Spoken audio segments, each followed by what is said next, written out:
গ্রীষ্মের প্রবল দাবদাহে জ্বলছে গোটা দক্ষিণবঙ্গ। সকাল 10টার পর থেকে বিকেল 4টে সাড়ে 4টে পর্যন্ত বাইরে বেরোনো হয়ে যাচ্ছে দায়। বাইরে যারা বেরোচ্ছে নিতান্ত নিরুপায় যেতে, যে কোনো সময় হিট স্ট্রোক হয়ে যেতে পারে এমনই বলছেন বিশেষজ্ঞরা।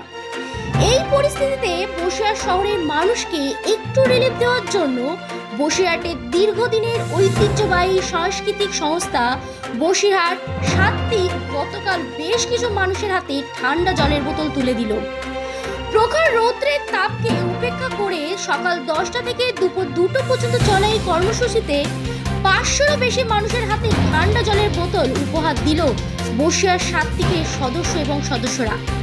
বসিরহাট সাত্ত্বিকের অন্যতম সদস্য তন্ময় মণ্ডল, আফরা আহমেদ, রাজশ্বরী রায়, জগন্নাথ সাহা, সনক স্বর্ণকার, সৌভিক সোম এদের হাত থেকে ঠান্ডা জলের বোতল পেয়ে দুপুর প্রখর রৌদ্রে বসিরহাট শহরে কাজে বেরোনো বিভিন্ন মানুষ খুবই খুশি।